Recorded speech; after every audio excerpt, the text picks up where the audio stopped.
जरा सोचो, अगर हर सुबह तुम्हारी आंख उसी दिन खुले जिसे तुम कल ही जी चुके हो और सिर्फ तुम्हें ही याद हो कि ये सब पहले भी हो चुका है। कुछ ऐसा ही होता है आज की कहानी में, जहां मार्क नाम का एक लड़का हर सुबह की तरह नींद से जागता है और नीचे आकर अपने पापा और छोटी बहन के साथ ब्रेकफास्ट करता है। सब कुछ बिल्कुल नॉर्मल लगता है, लेकिन जैसे ही वो साइकिल लेकर घर से निकलता है तो उसकी हर मूवमेंट को देखकर ऐसा लगता है कि वो इस पल को हजारों बार जी चुका है।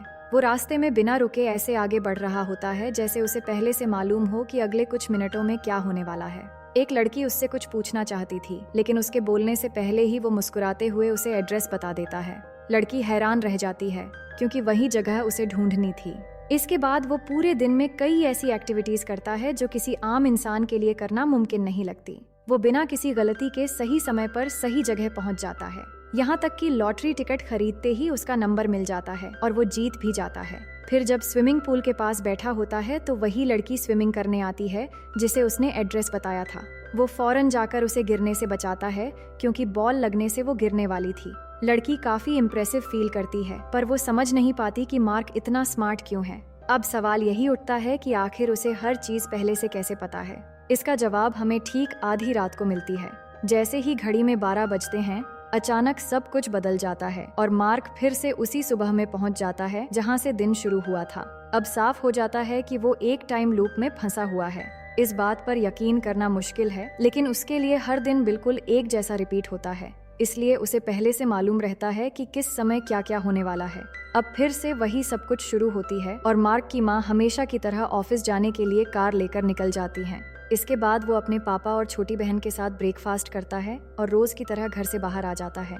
फिर उस लड़की को एड्रेस बताता है और कुछ देर बाद वो वहीं स्विमिंग पूल पहुंचता है जहां एक बॉल सीधे उस लड़की की तरफ आने वाली होती है। मार्क सही समय पर उसे बचाने वाला होता है क्योंकि ये सब न जाने वो कितनी बार दोहरा चुका है। पर इस बार जैसे ही उसे बचाने जाता है तभी अचानक एक दूसरी लड़की आकर वो बॉल पकड़ लेती है। ये देखकर मार्क चौंक जाता है क्योंकि अब तक ऐसा कभी नहीं हुआ था। वो सोच में पड़ जाता है कि उस लड़की को कैसे पता चला कि बॉल ठीक इसी तरफ आने वाली है। क्या उसकी तरह वो लड़की भी उसी एक दिन को बार बार जी रही है? इसी उलझन के साथ वो अपने दोस्त हेनरी के पास पहुंचता है। उस समय हेनरी वीडियो गेम खेलने में लगा हुआ था जहां वो हमेशा एक ही पॉइंट पर आकर हार जाता था, लेकिन मार्क को पहले से ही पता था कि उसका यही रिजल्ट आने वाला है क्योंकि वो उसे हजारों बार इसी जगह हारते हुए देख चुका है। मार्क हर दिन उससे मिलकर अपने बारे में सब कुछ बताता है क्योंकि हेनरी के लिए सब कुछ पहली बार हो रहा है। इसके बाद मार्क उस लड़की को ढूंढना शुरू कर देता है और न जाने कितनी बार वही दिन जीने के बाद इस बार उसकी नजर उस लड़की पर पड़ी जो कार लेकर जाने ही वाली थी। पर किसी मिसिंग डॉग का पोस्टर उससे गिर जाता है और ध्यान दिए बिना वो जल्दबाजी में किसी के गाड़ी को टक्कर मारते हुए निकल जाती है। मार्क दूर से उसे ऑब्जर्व करता रहता है और उसी दिन के एक दोहराव में वो आखिर उस लड़की से मिल ही जाता है। दोनों आमने सामने आते ही अपने अपने बारे में बताने लगते हैं। वो अपना नाम मार्गरेट बताती है और पता चलता है कि मार्क की तरह वो भी उसी एक दिन के टाइम लूप में फंसी हुई है जहां हर दिन उसे दोबारा जीना पड़ता है। पहली बार मार्क को कोई ऐसा इंसान मिला था जो उसकी तरह इस अजीब हालात को समझ सकता था। वो अपने बारे में सब कुछ बताता है और मार्गरेट का भी सेम कंडीशन था। फिर जाने से पहले वो दोनों अपना नंबर एक्सचेंज करते हैं, लेकिन मार्क उसका नंबर सिर्फ सेव ही नहीं करता बल्कि याद भी कर लेता है क्योंकि उसे पता था कि दिन रिसेट होते ही फोन से वो नंबर गायब हो जाएगा। इस टाइम लूप में हर चीज अपनी पुरानी जगह लौट जाती है, लेकिन सिर्फ मार्क और मार्गरेट की यादें वैसी ही बनी रहती हैं। यही वजह थी कि उन्हें हर नई शुरुआत में भी पिछली सारी बातें याद रहती थीं। अब अगली बार जब वही दिन फिर शुरू होता है तो मार्क सबसे पहले मार्गरेट को मैसेज भेजता है, लेकिन उसकी तरफ से कोई जवाब नहीं आता। कई बार ऐसा ही होता रहता है और वो हर नए रिपीट होने वाले दिन उसे मैसेज करता रहता है। आखिर एक दिन मार्गरेट जवाब दे देती है और अगले दिन मिलने की बात होती है। मिलने के बाद काफी देर तक बातें होती हैं, जिस दौरान मार्क बताता है कि उसका सपना आर्ट स्कूल में पढ़ने का है जिसका कोर्स बहुत ही एक्सपेंसिव है और उसके पापा ने हाल ही में अपनी नौकरी छोड़कर किसी वॉर के बारे में किताब लिखने में लगे हुए हैं। बात करते हुए दोनों एक लाइब्रेरी में जाते हैं और मार्गरेट मुस्कुराकर बताती है कि उसका सबसे बड़ा सपना एक एस्ट्रोनॉट बनने का है। उसे स्पेस और यूनिवर्स से जुड़ी हर चीज बहुत पसंद है। वो खास तौर पर फोर्थ डायमेंशन को समझना चाहती है और अक्सर उसी के बारे में सोचती रहती है। फिर वो एक और बात बताती है कि इस रिपीट हो रही दिन में वो एक मिसिंग डॉग को भी ढूंढ रही है। कुछ देर बाद मार्गरेट उसे लेकर एक तालाब के किनारे पहुंचती है। नेचर के बीच इस शांत जगह पर उन्हें बहुत अच्छा लग रहा था। तभी एक ईगल तेजी से उड़ते हुए आता है और पल भर में एक मछली पकड़कर चला जाता है। ये नज़ारा इतना खूबसूरत होता है कि मार्क कुछ सेकंड तक बस देखता रह जाता है। मार्गरेट कहती है कि जब वो उस मिसिंग डॉग की तलाश में आई थी तभी इस मोमेंट को देखा था। उसे लगता है कि ऐसे छोटे छोटे पल ही इस अजीब जिंदगी को खास बनाते हैं, क्योंकि हर दिन पुरानी चीजें बार बार रिपीट होना बोरिंग लगने लगा है। फिर शाम होने पर वो मार्क को उसके घर छोड़ने आती है। तभी उसके फोन पर किसी जेरेड का कॉल आता है और वो जल्दी से मार्क को बाय कहकर निकल जाती है। इसके बाद अगली बार दोनों एक रेस्टोरेंट में मिलते हैं। वहाँ मार्क कहता है कि जब हम दोनों एक ही दिन में फंसे हुए हैं और हमारे पास समय की कोई कमी नहीं है, तो क्यों ना हम ऐसे परफेक्ट मोमेंट्स की तलाश करें जिन्हें देखकर लगे कि ये दिन बेकार नहीं गया। मार्गरेट को भी ये सही लगती है और दोनों मिलकर दिन के उन छोटे छोटे परफेक्ट मोमेंट्स को ढूंढने निकल पड़ते हैं। इस तलाश के दौरान मार्गरेट फोर्थ डायमेंशन के बारे में मार्क को समझाने लगती है और कहती है इसे समझना काफी कॉम्प्लिकेटेड है। बात करते करते दोनों सड़क किनारे पहुंचते हैं, जहां एक छोटा सा कछुआ धीरे धीरे सड़क पार कर रहा होता है। हैरानी की बात ये थी कि सभी गाड़ियां भी उसके लिए रुकी हुई थीं ताकि उसे कोई नुकसान न पहुंचे। ये देखकर दोनों के चेहरे पर मुस्कान आ जाती है। इसके बाद उन्हें ऐसे कई खूबसूरत पल देखने को मिलते हैं। कहीं एक बुजुर्ग कपल बिना किसी परवाह के नाच रहे होते हैं, कहीं तालाब में तैरते पत्ते मिलकर एक सुंदर आकृति बना देते हैं, तो कहीं एक आदमी ठीक ऐसी जगह बैठा होता है कि पीछे खड़ी वैन पर बने पंख उसे सचमुच फरिश्ते जैसा दिखाने लगते हैं। ऐसे कई छोटे छोटे पल उन्हें इस दोहराते हुए दिन में खुशी देने लगते हैं और उन्हें अलग एहसास कराती है। लेकिन शाम होते होते अचानक वही जेरेड का फोन आता है, तो मार्गरेट बिना देर किए वहाँ से चली जाती है। मार्क को थोड़ा अजीब लगता है क्योंकि मार्गरेट इस बारे में बात नहीं करती। थोड़ा डाउट होने पर अगले रिपीट होने वाले दिन वो इंटरनेट पर जेरेड के बारे में जानकारी ढूंढता है। उसे पता चलता है कि जेरेड एक डॉक्टर है। ये बात वो हेनरी को बताता है, जो हर बार की तरह इस पूरी कहानी से अनजान होता है। वो कहता है कि अगर उसे मार्गरेट पसंद है तो उसे उसके साथ डेट पर जाना चाहिए। हेनरी की बातें सुनकर मार्क अगले रिपीट होने वाले दिन मार्गरेट को सरप्राइज देने के लिए स्कूल के स्पोर्ट्स हॉल में ले जाता है। वहाँ का माहौल ऐसा था कि कुछ देर के लिए लगा जैसे अपोलो मून लैंडिंग फिर से हमारी आंखों के सामने हो रही है। मार्गरेट उस पल में पूरी तरह खो जाती है और उसकी खुशी देखने लायक होती है। दोनों वहाँ बैठकर काफी देर तक बातें भी करते हैं, जिसके बाद साइकिल पर दोनों पूरे स्कूल में घूमते हैं और साथ बिताया हुआ ये समय उनकी सबसे खूबसूरत यादों में बदल जाता है। कुछ देर बाद मार्क उसे अपने घर लेकर आता है तो मार्गरेट उसके परिवार के बारे में पूछती है। मार्क बताता है कि उसके परिवार में टोटल 4 लोग हैं, पर उसकी माँ सुबह उसके उठने से पहले ही ऑफिस चली जाती हैं और रात को तब लौटती हैं जब दिन फिर से रीसेट हो चुका होता है। मगर जब वो मार्गरेट से उसके परिवार के बारे में पूछता है तो वो न जाने क्यों बात को बदल देती है।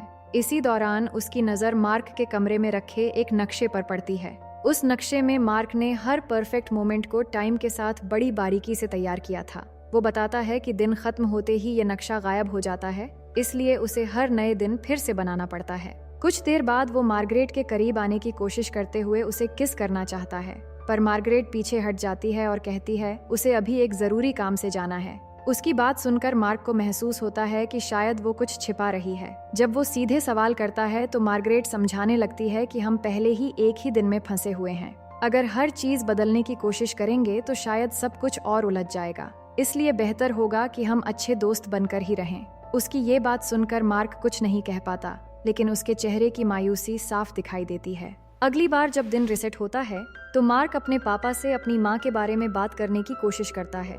इसके बाद वो हेनरी के सामने भी अपने मन की सारी बातें रखता है, पर हर बार की तरह हेनरी कुछ समझ ही नहीं पाता। इसके बाद जब मार्क घर लौटता है तो उसके पापा उसे समझाते हैं कि उसे आर्ट स्कूल का सपना छोड़ देना चाहिए।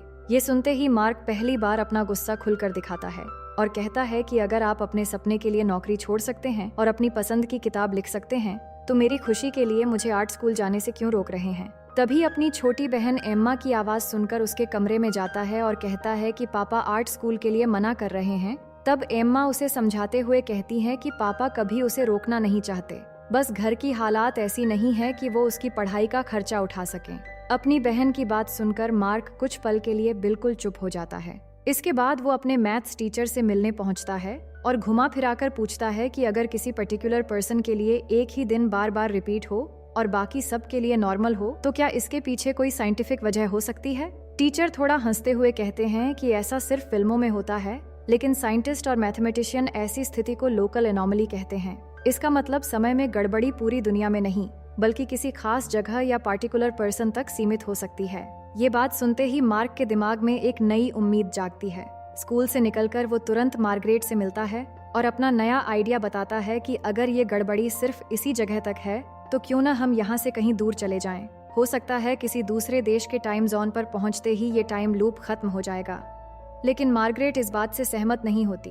उसका कहना था कि अगर यही दिन बार बार चलता रहा तो फायदा ये होगा कि हम कभी बूढ़े नहीं होंगे और शायद हमेशा ऐसे ही जीते रहेंगे। उसकी बात सुनकर मार्क कहता है कि ऐसा चलता रहा तो उसे एस्ट्रोनॉट बनने का सपना छोड़ देना चाहिए। यही बात मार्गरेट को सोचने पर मजबूर कर देती है और आखिरकार वो भी उसके साथ जाने के लिए तैयार हो जाती है। अगले रिपीट होने वाले दिन दोनों एयरपोर्ट पहुंचते हैं और टिकट लेकर टोक्यो जाने वाली फ्लाइट में बैठ जाते हैं।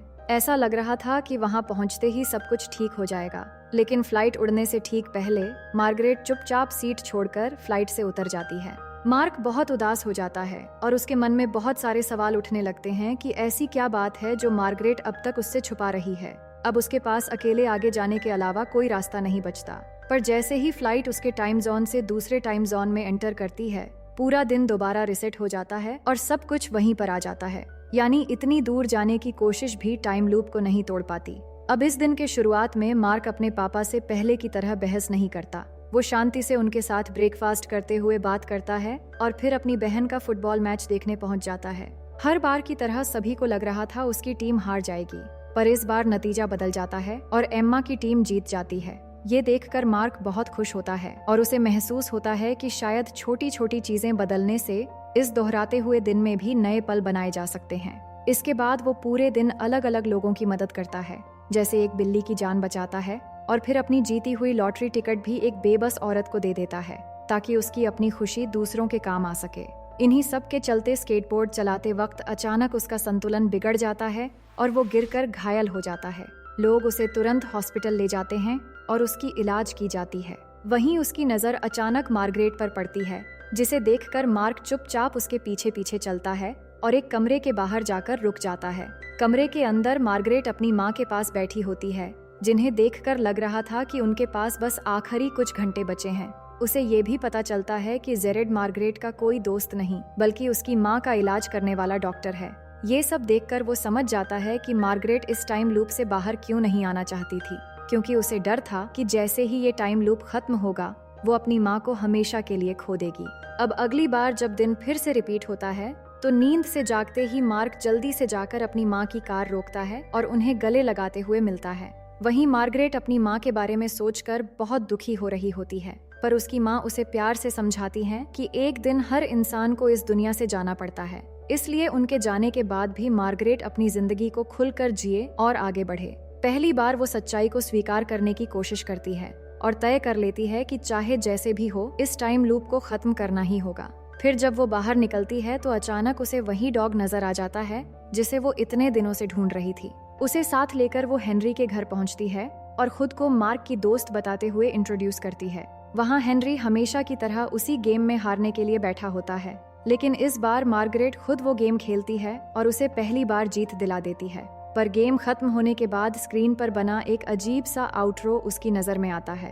उसे देखते ही उसे मार्क का बनाया हुआ नक्शा और 4th डायमेंशन वाली बात याद आ जाती है।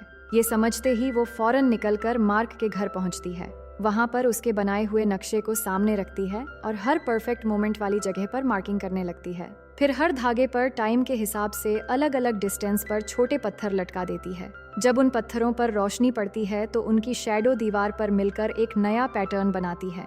ये वही पैटर्न होती है जिसकी कल्पना उसने पहले 4th डायमेंशन को समझते समय की थी, लेकिन ध्यान से देखने पर उसे पता चलता है कि इस पूरे पैटर्न में एक जगह खाली है, यानी अभी भी एक आखिरी परफेक्ट मोमेंट मिलना बाकी था। इसके बाद अगले रिपीट होने वाले दिन शुरू होते ही वो स्विमिंग पूल के पास जाकर मार्क से मिलती है। उसे पूरी बात समझाते हुए कहती है कि मैंने तुम्हारे सभी परफेक्ट मोमेंट्स को जोड़कर 4th डायमेंशन का एक पैटर्न तैयार किया है, लेकिन उसमें अभी एक आखिरी पल की कमी है। अगर हम उसे ढूंढ लें तो शायद ये टाइम लूप हमेशा के लिए खत्म हो जाएगा। मार्क कहता है कि उसने उसे हॉस्पिटल में देखा था और उसे समझ आ गया है कि वो इस दिन को छोड़ना क्यों नहीं चाहती थी। मार्गरेट जवाब देती है कि हाँ, मैं अपनी माँ को खोने से डरती थी, लेकिन तुमसे मिलने के बाद मुझे एहसास हुआ कि जिंदगी सिर्फ किसी को खोने का नाम नहीं है, बल्कि आगे बढ़ना भी उतना ही जरूरी है। इसके बाद वो कहती है कि शायद आखिरी परफेक्ट मोमेंट इसी पुल पर मिलने वाला है। ये कहकर अगले ही सेकंड वो अपने प्यार का इजहार करते हुए मार्क को किस कर लेती है। उसी पल दोनों समझ जाते हैं कि शायद यही वो आखिरी परफेक्ट मोमेंट था जिसकी उन्हें तलाश थी। अब दोनों बेसब्री से रात के 12 बजने का इंतजार करते हैं। उससे पहले मार्गरेट अपनी माँ से आखिरी बार मिलती है, क्योंकि अगर टाइम लूप खत्म हो जाएगा तो वो अपने माँ से कभी नहीं मिल पाएगी। इसके बाद जैसे ही घड़ी में 12 बजते हैं तो इस बार दिन रिपीट नहीं होता। आखिरकार दोनों उस टाइम लूप से बाहर निकल चुके होते हैं। दोनों प्यार से गले लगते हैं और बहुत ही ज्यादा खुश हो जाते हैं। अगले दिन सबसे पहले वो उस मिसिंग डॉग को उसके असली मालिक तक पहुंचाने जाते हैं और लंबे समय के बाद उन्हें महसूस होता है कि अब उनकी जिंदगी सचमुच आगे बढ़ रही है। असल में कहानी का मतलब भी यहीं छिपा हुआ था। मार्गरेट इस टाइम लूप में शायद इसलिए अटकी हुई थी क्योंकि वो अपनी माँ को खोने की सच्चाई एक्सेप्ट नहीं कर पा रही थी। जब तक उसने उस दर्द को दिल से नहीं माना तब तक समय उसके लिए आगे नहीं बढ़ा। और मार्क का इस लूप में होना भी यूं ही नहीं था, क्योंकि आगे चलकर वही मार्गरेट की जिंदगी का सबसे अहम इंसान बनने वाला था। और शायद किस्मत भी चाहती थी कि दोनों एक दूसरे से मिलें और साथ मिलकर जिंदगी में आगे बढ़ें। तो दोस्तों, उम्मीद करती हूँ कि ये कहानी आपको बेहद पसंद आई होगी।